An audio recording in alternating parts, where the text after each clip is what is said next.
Can people hear me okay? All right. First off, thank you to everyone who makes this community, to Leah, Gwen, Adam, Travis, my favorite people in the world, the Sewanee staff, to QC, who it's just been so wonderful getting to know you this week, to Jesus, to Emily, and our brilliant and generous workshop. Yeah. Cool. It is a tremendous privilege to have been invited back into this space. I cannot overstate my gratitude. This is a place that's changed my life and my writing and my relationship to art and making work. No hyperbole, so just wanted to speak that into space. Another thing to speak, we've been living through and next to and on top of and because of overlapping apocalypses and mass death events, large and small. I've been thinking a lot about nostalgia from this troubled perch. What is it to yearn for a past, to take comfort in it, especially given that the past you yearn for is always a marriage of dubious memory and probably too rosy imagination? Yeah, so that's maybe some framing thematic material. Under that umbrella, I am inclined to share two scenes from a work-in-progress play. This play is currently titled, Guess Who's Not Invited to the Cookout? Working title, but it makes me happy. It's the results of an ongoing fixation I have with the ritual of reunions, with families chosen and given. So the scenes you're gonna hear will set us at the first of 3 family reunions, sprawled out over 30 years. First, I'm gonna read a monologue that sort of sets the scene and introduces the place and the people, and then these tremendous, amazing actors will help me with a scene that takes place a little bit further into the play. That scene is set between 2 protagonists. There's like one tier of generational protagonists and then their daughters. But the scenes we're reading from will feature these 2 cousins, Lucy and Dion, also called Baby Diva. Other things to know. The year of this first reunion is 2007 in the summer. Lucy and Baby Diva are 16 going on 17, but they're to be played by adults. I'm also gonna read stage directions, so hopefully that's not too confusing. And for the first part, this monologue, there's like a slideshow component, so if you see me like looking off and doing this, that is to be accompanied by an image. I'm not as on the ball as Jesus, so I don't have my images with me. But hopefully you can figure it out. Okay, and now I'm gonna crank this up. All right. So sorry. Just a little bit. Thanks, girl. That's great. I'm sorry, I'm tall and... No, I'm not. I love being tall. Okay. All right.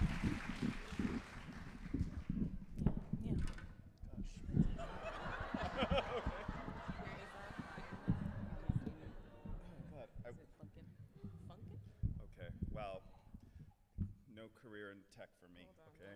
Okay. I wanted to make it so I could get it up, and now it's like, yeah, sure.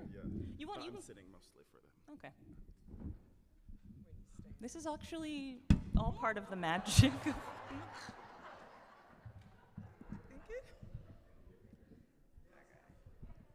Yeah.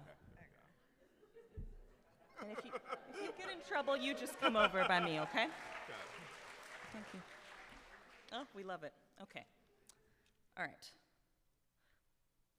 Brother Keeper wheels on an overhead projector onto the stage. He has a ponytail and clears his throat abundantly. He tries and fails to cut over the noise of a crowded banquet hall. Some auntie comes out and hands him a microphone. He speaks into it inaudibly for several seconds. The auntie comes back and switches it on.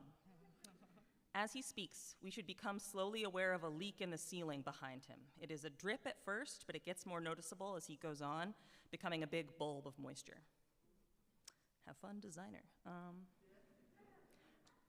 And thank you to Sister Mary Beatrice for the technical assistance. Y'all know I ain't usually one for big speeches and such, but if we could just settle, I'd like to, look like little baby Sydney's making a run for it. If someone could just, oh dang, that little girl run fast. Somebody gonna have to tell the people at UT about those little legs. Maybe Brother Darius Smalls, if he gets a moment between classes. Anyway, we just about to get started now. If someone can get me the lights. Someone gets the lights. Thank you, sister. Can't see you. Sister can't see you, but I love you, and I know you're there. All right now, welcome, good people, to the 46th Annual Crockett Family Reunion. Now, in addition to the Crockett's, did I hear we got some Gautiers in the house tonight? A quorum yells, woo! And maybe some Arsenaults, woo! And let me hear you make some noise for the Broussards, and the Duprees, the Thibodeaus, the Guilleries, the Bordelons, the Ozans, the Fontenauds, the Beauchapelles, and the Gautiers. Some voice in the back yells, fool, you already said Gautier. Yes, right, well, so. I know we're ready to get into the feasting and the festivities. Got that first batch of crawfish just about ready, and the word from on high is it will be hot. But first, if you'll indulge me, I have put together a few words about why we are all gathered here today. He clicks on the projector. You are now standing on what the young folk might call FKA Crawford Station. We are 80 miles east of Houston, Texas, in the lowest of the low country. To our left is the dry bed of the San Jacinto River, which once brought water to the ranches here before the city of Baytown dammed the river up to make their reservoir. But I'm getting ahead of myself. Before all that, before any European breath blew about this flood pan, this land belonged to the Indians, the Nabadache, and the Caddo Nation. They ran cattle until, certain people arrived. Now, follow me forward 3 decades to 1866. And we know here in Texas, that's just a year after the feds deigned to let us know we could bid bye-bye to Massa Mrs. Roll Tide down the way. A free man named Ebersol Crockett is the rare recipient of his reparations package. Well, near enough. Lincoln gets him 20 acres and a goat. Here he is, Ebersol with his goat, name of Peaches. Born into slavery, 70 miles east on I-10 at the Valley Bride Plantation, Ebersol is enterprising. He and Peaches, the goat, start making milk and butter, which they trade with their neighbors. Poor white folks sharecropping to the east in what's today called Crosby. In 1871, Ebby is able to buy another 20 acres of a swamp. Then a steer, some chickens, ever careful to calibrate his success against the rising resentment of, certain people. Oh, and mind you, they're still here, brothers and sisters, these certain people. So you young folks, none of y'all stop for gas and Viter on your way back through Austin, you hear? But anyway, as some of us know, a man gets lonely. So at some point, Ebersol gets it into his head that he needs a wife, and that's where Miss Bernadette Valois Beauchapelle come into the picture. Now, Mama V is what the young folk may call FKA a quadroon. She was born to a Frenchman, Henri Beauchapelle, and a free Creole woman, Estella Guerre, who claims Choctaw, Spanish, and Indian blood, though the birth certificate we found just says Negro.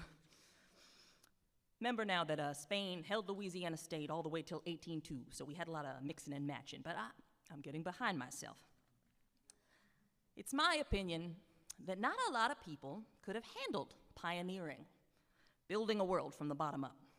I know I need my generator, my 4-wheel freaking drive. But Mama V is enterprising.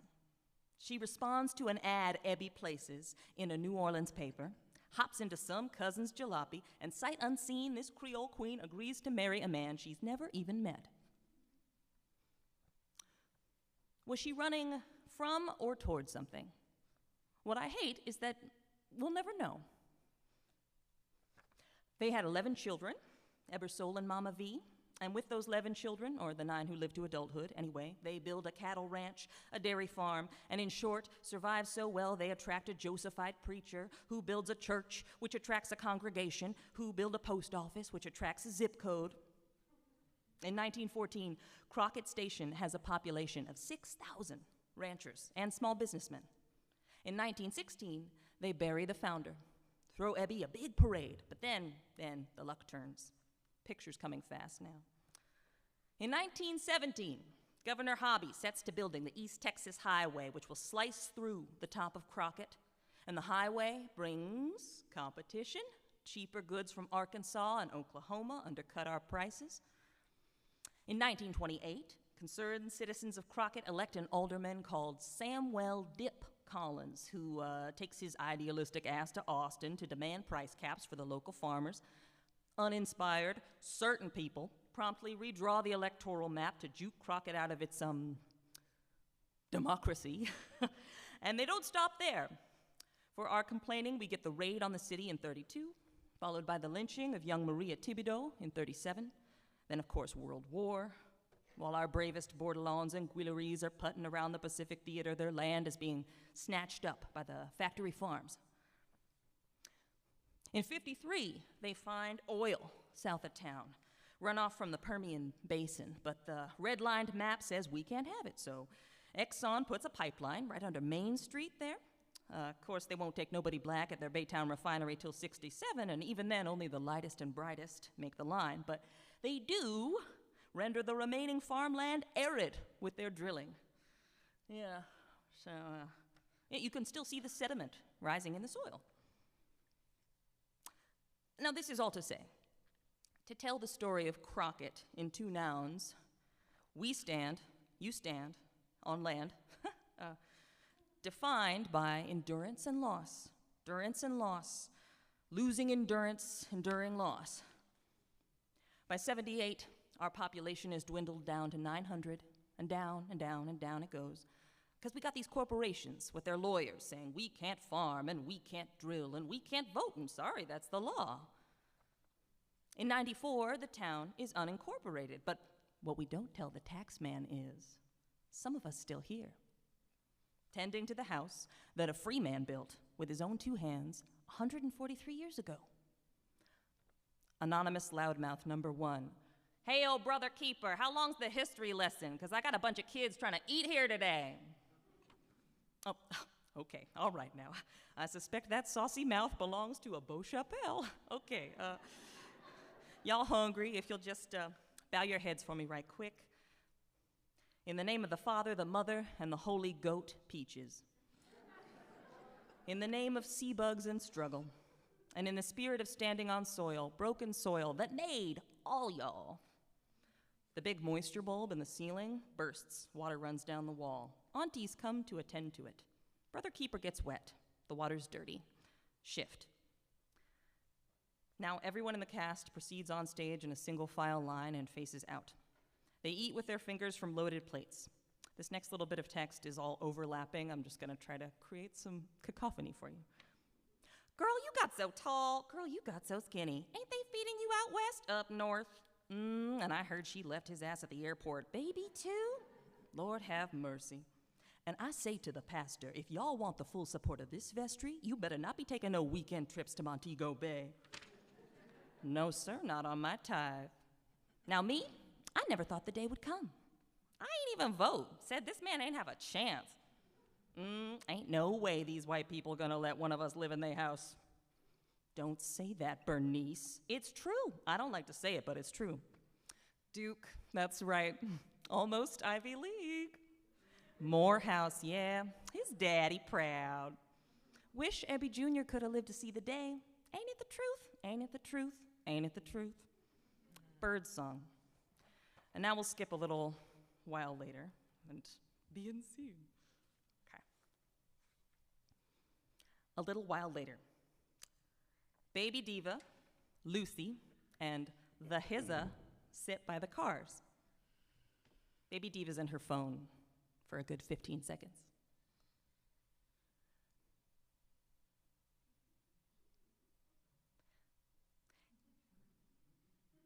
Hey, cousin, do you remember that time that Christmas when we did the epic Barbie marathon? What? And the man turned brown, remember? And the butter cookies? Never mind. Yeah, no, sorry. You like Destiny's Child? Yeah, well, that one song. Say my name, when no one is around you. Say, baby, I love you, you ain't running game. Yeah. Say my name, you acting kinda shady.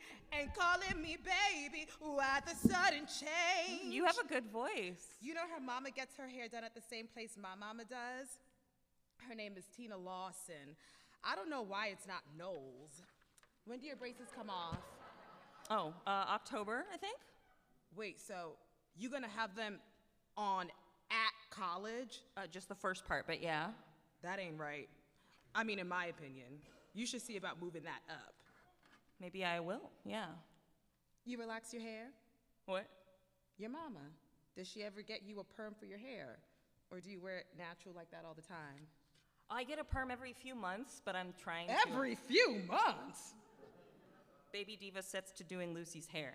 She pulls a lot of gear out of a mysteriously sized bag, Mary Poppins style. Pink oil, clips, wide tooth comb. Yeah, I don't really like how it feels. My hair grows really slowly anyway. That's probably shrinkage. Do you use a microfiber cloth? I don't You think should so. use a microfiber cloth. Every time you get out of the shower on wash day, it's really crucial. Put it on after your conditioner, not before. Oh, okay, I will. And you have a satin pillowcase, right? Okay, correct? Satin, like a silky satin. I have a, well, it's purple. What? It's purple, but it's not, I mean, it's really soft. A satin pillowcase will keep your hair from frizzing out. Like here, around your face, all this frizz, this is all a desperate cry for a satin pillowcase. Or better yet, a cap. Get you a satin cap because you're worth it, you know? Satin cap. They have them at Sally for $9.95. So where'd you say you're going to school? Oh, Chicago. Hey, I really like your eyelashes. Thanks, they're glue-ins. I can show you how to do it. There are tutorials online. You ever get your eyebrows done? Wait, Chicago? Yes. I thought you were going to Cali for some reason. It was UCLA for a minute, but I think I'm gonna change it. I just haven't told my mom yet. Ow! Haven't told your mama yet? What's the matter, you tender-headed? She's excited about the West Coast, but Of course she is. West Coast is fire. but I like Chicago. I don't know. I like the vibe. LA people are all really smiley, you know? They talk about surfing a lot. I'm kind of more at home with the sweater people. And yes, I am tender-headed. Tender-headed is a state of mind. Ignore him. Okay, cuz, can I be real with you? I know we see each other once a year these days, but I feel like I really know you. It's probably the maternal blood. Now, I'm only gonna say this once, but I want you to hear it, okay? You deserve to smile. Oh, yeah, I mean, I know I deserve it. Just listen, if you wanted, you could be hella cute. You got your mama's tiggle-bees and this good complexion. All you have to do is take better care of yourself. Hear what I'm saying? But Hear what I'm saying, cuz? yeah, sure. Yeah, I hear what you're saying. I get so sad thinking of all the women who don't step into their potential out of fear. Like, we don't deserve to be here looking fly, fly, fly. You cannot hide your light under a bushel. Stop whining and start shining. You know? That's good advice, cuz. Thanks. Hey, what are you doing next Yo, year? when is this food landing? I got the gurgle gut. Negro, be quiet. I am talking to my cousin. Hazel stands up threateningly, then sits back down. Yeah, I know that's right. What you gonna do, smack me up in front of all my fake uncles? Like to see you try, Mr. Clean. Up and bury your ass right there next to my pawpaw. You would be in the wind. Comprende? I'm just hungry. So, how long have you two been together? Oh, we ain't together. Hiza and I have an arrangement. I'm not really looking for anything serious while I make my preliminary career moves. Career moves. You got a boyfriend? Me? No, Beyonce Lawson Knowles. Yes, girl, I'm talking to you, aren't I? Not really, no. Well, there's a guy I like. Does he like you? I don't think so. It's hard to tell. Do you go out on dates? We're in show choir? Well, he plays the sax for the show choir band. It's not what you think. I ain't said nothing. We went to a taco cabana once in San Antonio after the state semifinals. He's just really easy to talk to. You know what you gotta do then. No. Gotta be a bit of a hoe. Homeboy sees you as a friend. That's the problem. You have to make him see you as more than a friend. Do you have a push-up bra? No, wait, do you have any money? A little from babysitting, but... So what you want to do is take your money, all your money, to the mall, and not that San Jacinto mall with the tweakers and the busted-up carousel. You take your ass to the Galleria, okay? Get your daddy to drive you. Oh, yeah, he's not really... At the mall, get you some concealer, or wait, go to Ulta Beauty, ask for Julissa, she'll hook you up. Mascara too, and then go to Macy's for the good jeans. Don't skimp on jeans. You should probably talk to somebody about your shoes too. These are Skechers I'm wearing. They cost $75, but I got a good deal at a sample sale. You can skimp on shoes if you don't skimp on jeans. But it's good to have good shoes too if you can, kind that make your booty pop. And then if you wanted, you could go to the Dominicans to get your hair pressed and your eyebrows did. But start with that other stuff first.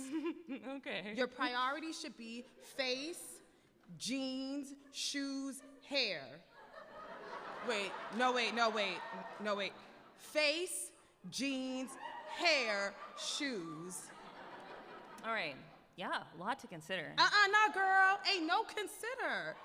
If you show up to the world like you want people to look at you, they look at you. If you show up to the world talking like people need to hear you, they listen. And like, better work because world is changing fast, you heard? Like for instance, in this family, we got all these dusty ass men holding the keys to the kingdom. See the ladies making them plates and shit? But in my worldview, this little marching band homie, hey, what's his name anyway? Amir. Lil baby jazz man Amir needs to bow down, bitches. Serve you supper, clear your table, you feel me? I think so. See, it's nice being a girl because if you know how to spin it, we have it pretty easy. We don't have to spend 20 hours a week lifting dead weights or recording EP or any of that. All we have to do is show a little titty, then the world is ours. Oh, and smile. And even if he's not very funny, laugh at something he says when he sounds like he's trying to make a joke. And don't mumble. If you have nothing to say, you don't want people to hear, just nod a little bit and, kind of pout at the ground. And that's it, then you golden. Except wait! You know how to dance, right? Oh, there's not really a dancing situation that's imminent.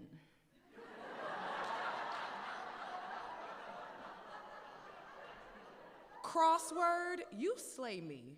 Imminent? The fuck? It means coming up soon. Yeah, or like impending. I know what it means, bitch. Y'all ignorant asses think I don't know how to read just because I don't do the married twin sister shuffle. Oh, dang, that's cold. No offense, cuz. None taken. You better leave sister alone. Boy, hush. I know my mama wishes I would talk like that and walk like that, tell a little lie to get an A on the midterm, like they do. She's over there wishing that shit right now, playing dominoes with the fake uncles. But I'll be real with you, cousin. I don't get it. What don't you get? Oh, just, don't it make you tired? Putting on a face for all those white people every day? I guess I don't really feel like I'm putting it on. Okay, cuz, if you say so. Hey, you gonna pledge in college? Oh, I hadn't thought. I could see you as an alpha. You'd be a legacy from my mom. God, that would light a bitch up. Oh, but yeah, I don't actually think you Chicago. Wait! We forgot the dancing. Oh, can't have you rolling up to Choir Boy without the moves, cuz. Not in Houston and definitely not at the dorm. Do you feel? Hey, get your ass up and come dance with my cousin. And after that, we gonna feed you. Oh, I really don't think that... Come on now. Boy, hitch your pants up. Now, Lucy, come here. Turn around, pop your booty out. Uh-huh, like that. Now get closer, closer, closer. Yeah, yeah, yeah. And just sway. But leave off the ones and the threes now. Think of the ancestors. Yeah, yo. When in doubt, move to your heartbeat. 'Cause I'm real. Okay. I think I got it. We could stop. Lucy hates this. But Baby Diva pushes them together. She turns the music, which may or may not be I'm Real featuring Ja Rule, up with a phone. And it engulfs the space. The world gets slow everywhere except in this weird, uncomfortable dance. It's just them and their breath. So, your name? The Hizza. What does it mean? Know the supreme alphabet? No. Like a Wu-Tang Clan? It's a blackronym. Stands for Herman, Zig, Zag, Zig, Allah. Herman. Yeah, that's my government name. Where does Lucy come from? Oh, that's my dad's side. It's Lucia, actually, because he's part Italian. Or he thinks he's part Italian. I don't know the story, honestly. I don't even know if there is one. The music bottoms out. Lucy begins to see the audience. This next bit is to them. Yeah, I am. Now I am astral projecting into years from now, because I guess I was born under some kind of sign. Some kind of sign that allows me to do that, be in the future while the present is happening. So I'm here right now, but I'm also looking back. I'm here and there. I'm here and there. I'm here, you're there. That's how it works. Yo, I'm bored. I'm gonna go holla at Cousin Haley, but y'all keep practicing. Baby Diva goes. Your cousin's a trip. Yeah, she's a character. Yeah, I mess with the character. I mess with a nice girl, too. You mean like a girl who doesn't know how to dance? Girl, you know how to dance. In the future, short-term future, like 2 days from now, I'll be waiting by the phone because a boy called Herman Hunley III from Beaumont, Texas is about to say, You know, Lucy, this Amir cat sound like he ain't worth your time. and suddenly, back then, this is not a family reunion so much as the reunion of two halves of my supersonic time-traveling self. The older one is struggling. She could choke on all her cautions. All the things she knows I can't yet, like the fact that we will never stop looking at ourselves in the mirror, or mumbling, or yearning, specifically yearning for the approval of a certain kind of, Also, well, you smell nice. although the energy to improve conditions will diminish over time. You're real wifey material. You want to come play with my puppy?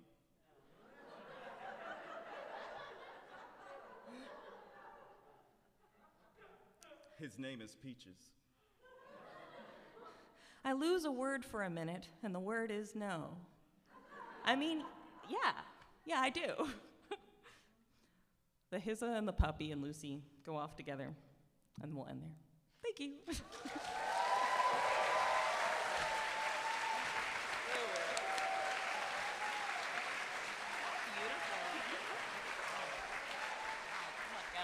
And now, please welcome the incomparable Jaquira Díaz.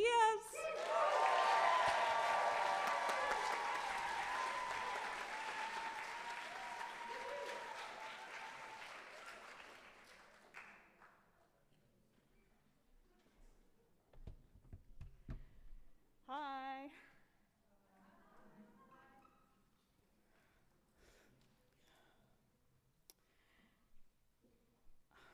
Hi.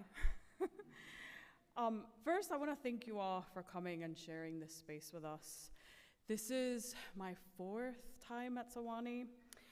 And so I want to thank Leah for having me back, Adam, Travis, Gwen, and I'm especially grateful to all the Sewanee staff who work so hard to make this space safe and welcoming and fun. There's so much play and playing happening at Sewanee, and so I'm grateful for you all. I also want to say thank you to my workshop partner in crime, Isha Sabatini-Sloan, who is an incredible thinker and teacher and writer and friend.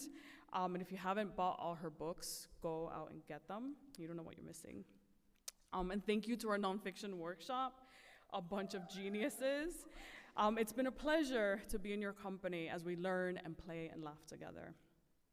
Before I begin, I have a few content warnings.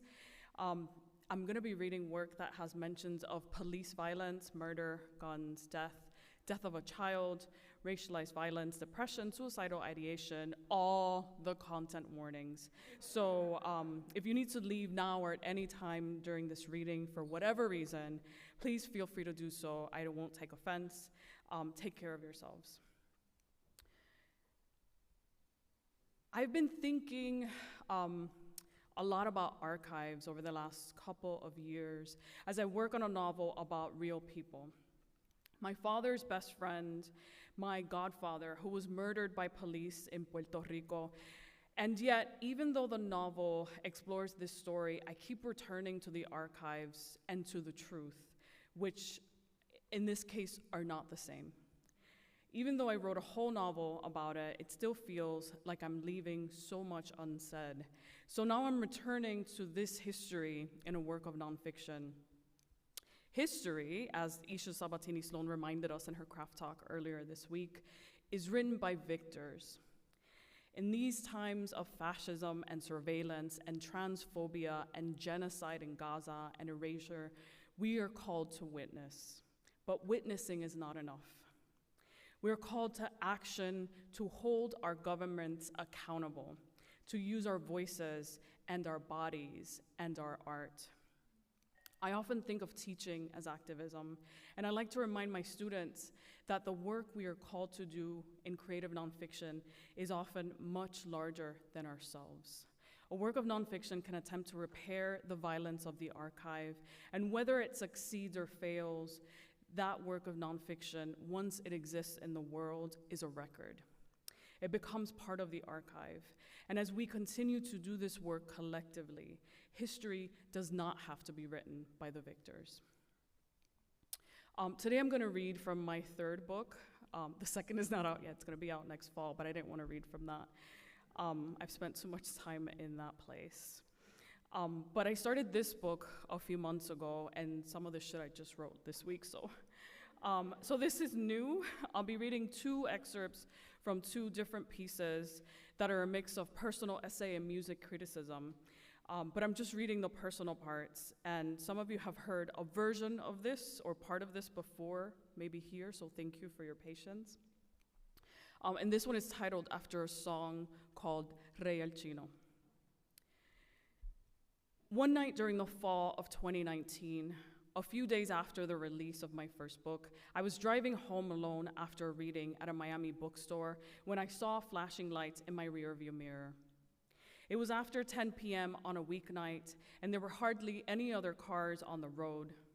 I hadn't been speeding, I hadn't been drinking, I hadn't broken any laws. There was no discernible reason I could find for being pulled over by the police, except for the obvious. I was driving through a wealthy white suburb, and something about me and my small Honda Civic stood out. To this police officer, I clearly did not belong there. Hands shaking, heart pounding in my chest, I slowed and pulled over, then quickly found my driver's license, registration, and proof of insurance before the cop could make his way to my car. It took him a long time to get out of the police cruiser. The longer I sat there under the cover of darkness, no other cars passing, no other lights in the distance, the more I shook.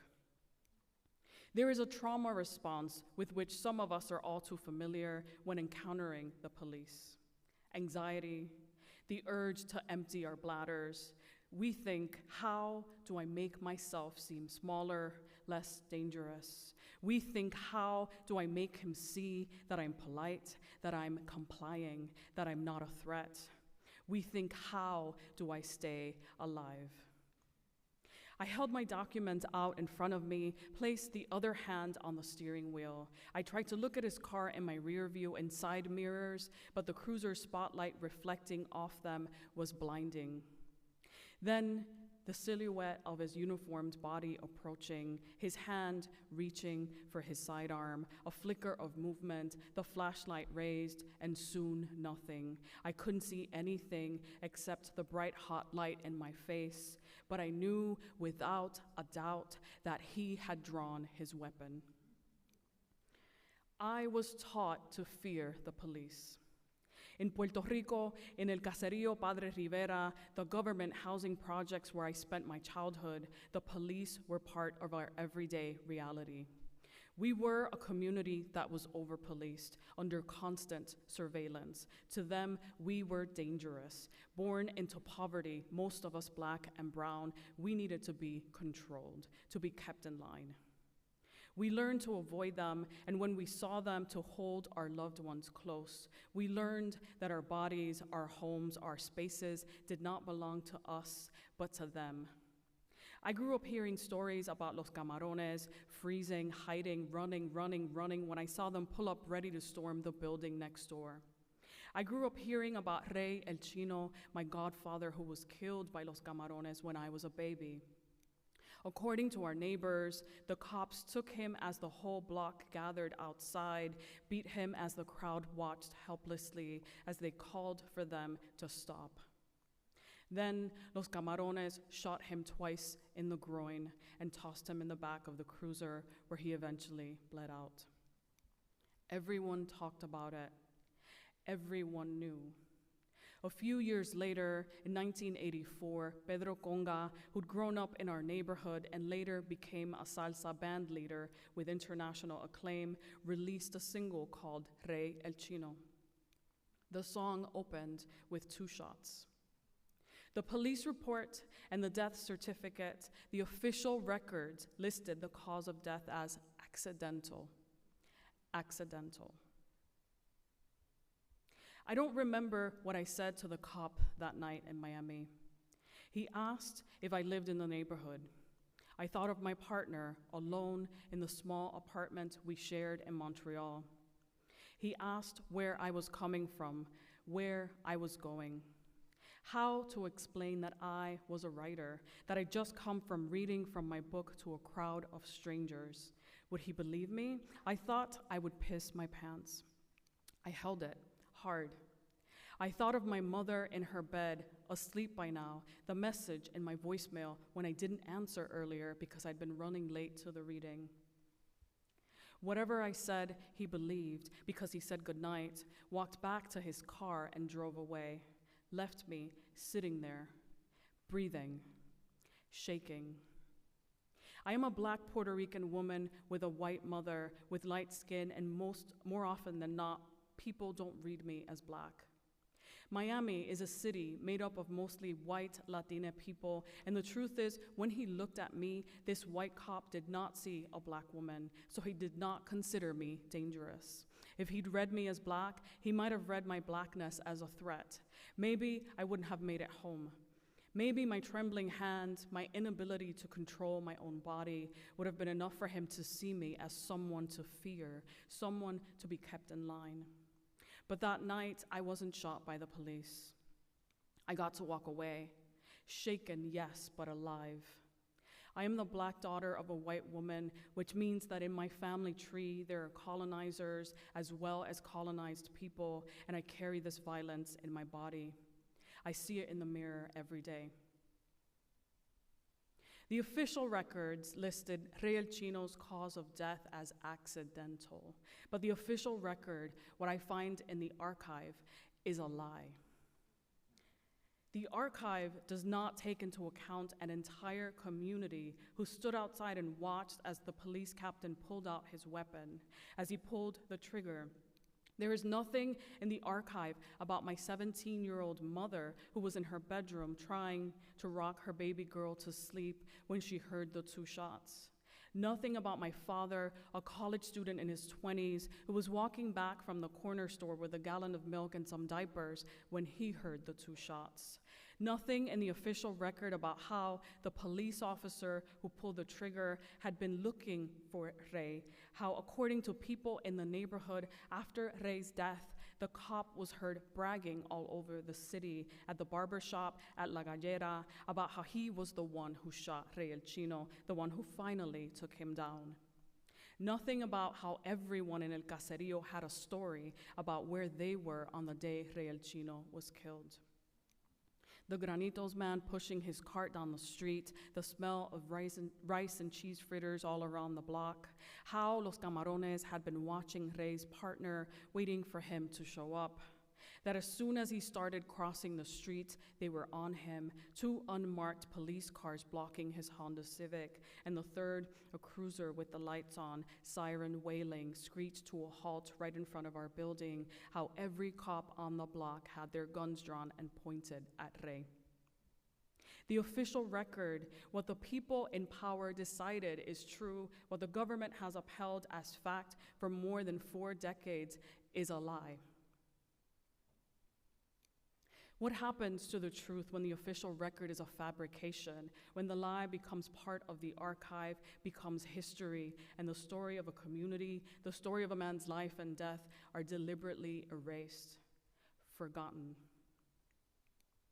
I come from people who do not forget. We tell stories, we pass them down to our children and our children's children. Rey el Chino's story was passed down to me by my father, and it was passed down in the lyrics of Pedro Conga's song. I was searching for the truth about Rey el Chino and about our family when I decided that the only way I could get at the truth was to take on an anti-colonial project, examining the ways the archive was manipulated, starting with Rey's death, looking at versions of what is considered verifiable, like police reports and death certificates, and how they've been altered. Rey el Chino eventually led me to the truth about El Caserío, where I was born and where Rey was killed. Public housing created by the American government, where Black and brown families have lived since the beginning of the colonial project that bulldozed our ancestral homes and displaced us to the caseríos públicos all over Puerto Rico. Places built for the poor, funded by HUD and the USDA, a place for people like us and our parents before us and our children after.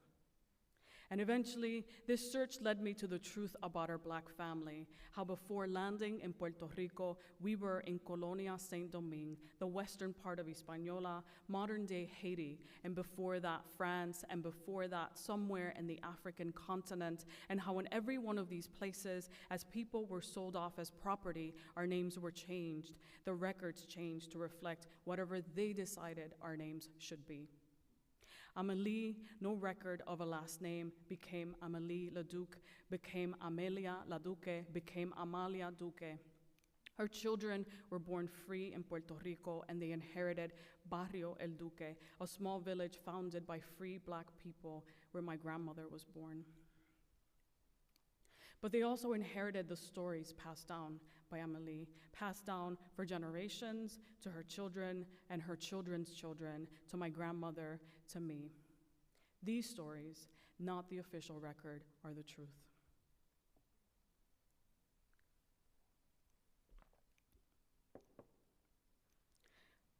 And this next one is a very different essay, and it's gonna go somewhere else in the book, I don't know. But this is titled after a song called Un Verano en Nueva York by El Gran Combo.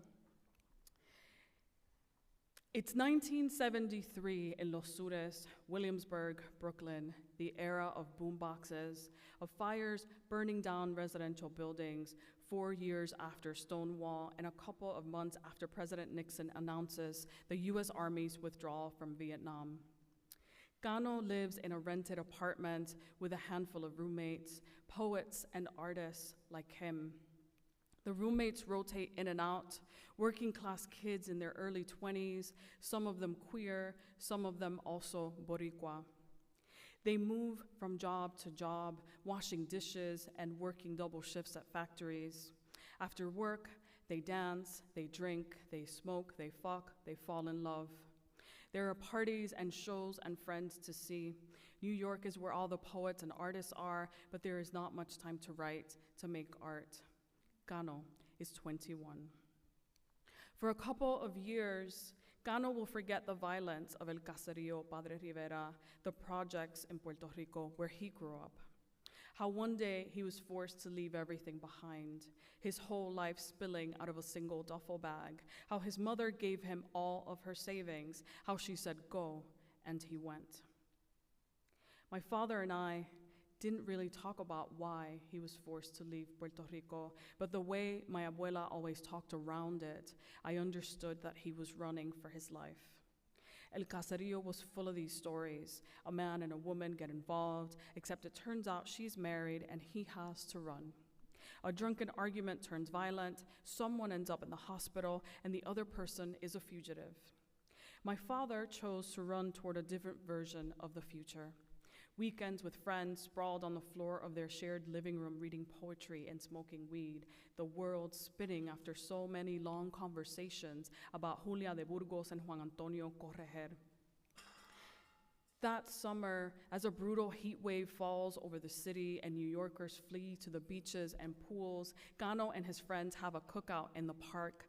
Loud music on the boombox, pinchos on the grill, coolers full of ice-cold beer. Somebody hands him a can of medalla. He wipes the sweat from his brow, and there she is, Aisha. In years to come, when he hears El Gran Combo de Puerto Rico's iconic Un Verano en Nueva York on the radio, he will think about Aisha. He'll return to this moment in the park, Aisha and the other Hare Krishna devotees sitting together on the grass, legs crossed, chanting. He'll remember how she had her eyes closed, the curiosity that sprang up when he saw her, and afterward, when he walked over, introduced himself. He'll be transported back to the summer that changed the course of his life. Aisha is impressive. She is smart, spiritual, a dark-haired, dark-skinned beauty who can navigate any conversation with wit and humor. She is curious and generous, interested in politics, culture, art. She speaks 3 languages. My father, who is only interested in talking about political poetry, anti-colonial activism, and anti-war protests, is suddenly reading the Bhagavad Gita, learning about Hinduism, yoga, and meditation.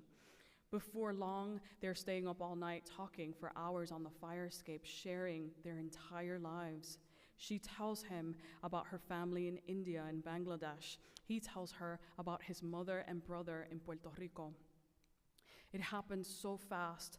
They know each other a few short months. When they find out she's pregnant, all the roommates move out and she moves into his apartment in Los Sures. Her parents do not approve of her decisions. What kind of future will she have with this stranger who blew through her life like a storm?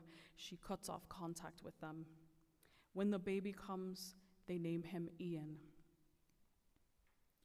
I was born in the same place my father fled in the early 70s, El Caserío Padre Rivera. He returned after almost 3 years in Los Sures. Our family, white mother, black father, mixed black children, started in Puerto Rico, but I had always heard stories of my father's years in New York, where he lived before he was ours. There were pictures in our photo albums of that other life, a young Gano as he was known to friends and family, tall and lean and brown-skinned, with a thin mustache and a big round afro.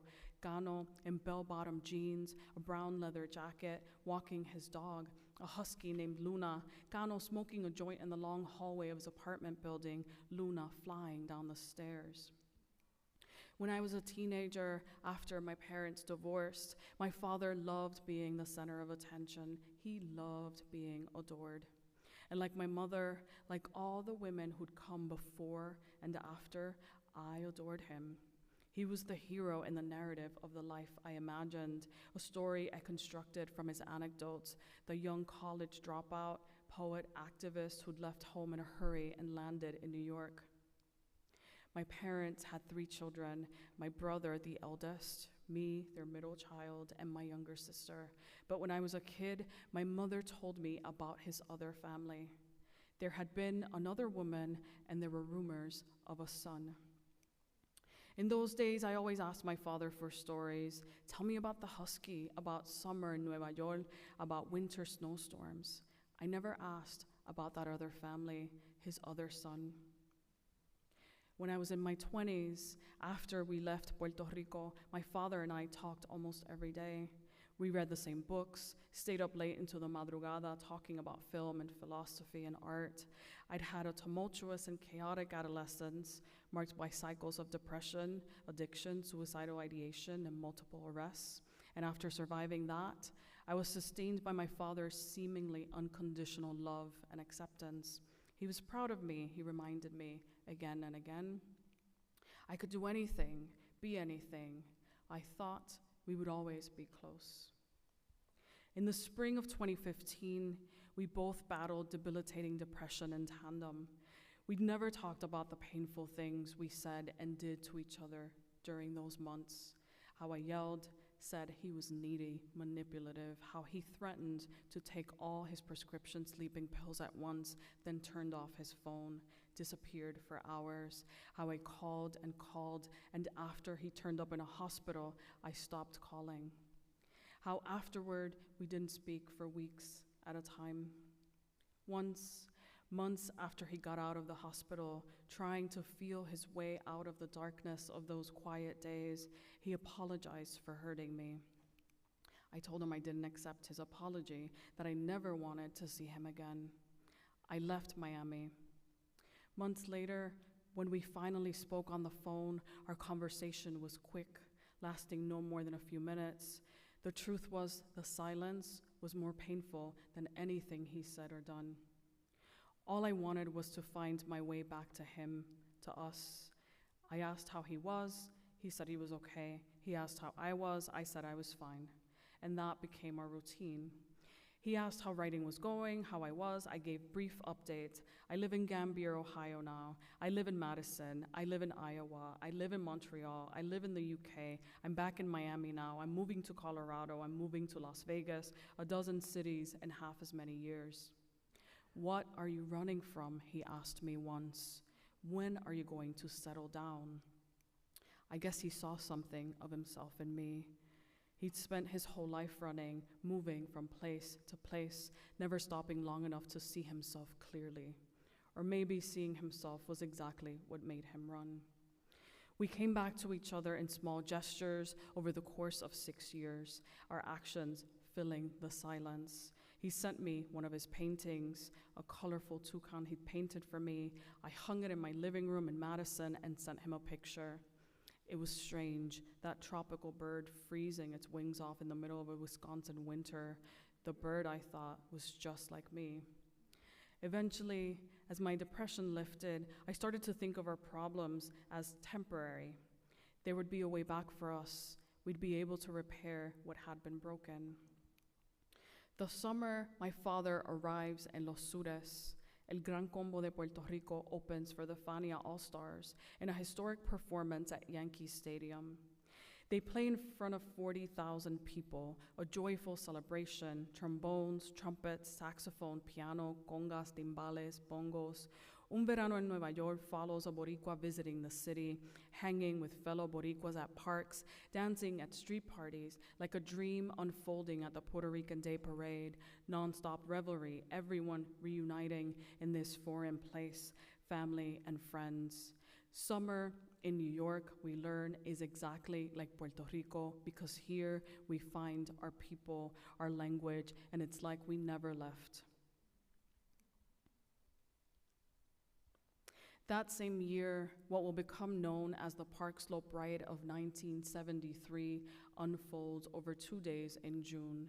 Racial tensions are rising all over New York after Black and Puerto Rican New Yorkers are repeatedly targeted in racist assaults, including the shooting of 2 Puerto Rican brothers sitting on their front stoop. Around the same time, devotees of Hare Krishna who gather together in Tompkins Square Park and walk down Broadway dancing and chanting are being targeted. Hare Krishna men and women are pushed while chanting together on the sidewalk. In their Brooklyn neighborhood, their car tires are slashed and their temple is vandalized by kids breaking windows, throwing firecrackers inside. As much as El Gran Combo's summer anthem commemorates joy and community, in the early 1970s, summer in New York also means navigating racialized violence.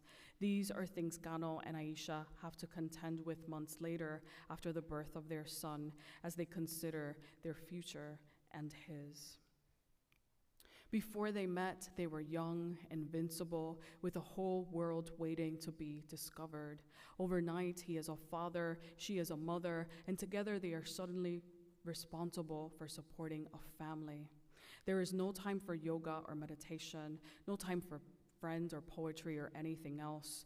Gano works every day, whatever jobs are available to Boricuas in the 1970s, factories mostly.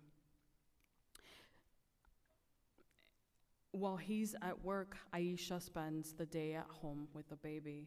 Sometimes Tony, their friend and neighbor, climbs the stairs to their 6th-floor apartment to keep Aisha company. They talk about Tony's boyfriend, listen to music, smoke on the fire escape. Aisha feeds the baby. Ian is 10 months old and he crawls, he takes a few steps, he climbs all over them. He is curious and energetic and exhausting. Sometimes Aisha is so tired she feels she might be sleepwalking. Gano goes to work, comes home, then does it all over again until life becomes a series of chores he repeats on a loop. His only solace is coming home to Aisha and Ian. Gano gets off work late one day. It's already dark when he leaves the factory. As he walks up the street to their apartment building, he finds some of the neighbors smoking on the stoop, talking. Tony is among them, his face white as a sheet. Everyone quiets as they see Gano approaching, looking down at their shoes, watching the ashes drop from their cigarettes. Other neighbors, Gano notices, are standing at their windows, sitting on their fire escapes. They are all looking at him. They all know, and even though he knows too, he takes a moment before he asks. He stands there not knowing, not wanting to know, his heart hammering in his chest, just a second. She was out on the fire escape, Tony tells him, tearful and out of breath. Gano will rush to the hospital. He will not remember how he got there, if he jumped in a taxi, if he took the subway. The trip will be completely erased from his memory, but he will remember the moment, the second before he knew. In the hospital, the nurses watch him as he passes them, all those faces turned in his direction, following him as he makes his way toward the emergency room, until he reaches them. In the hallway, Aisha, her parents, she is inconsolable. She can't even say the words. She had taken her eyes off the baby for a second, just a second. Thank you.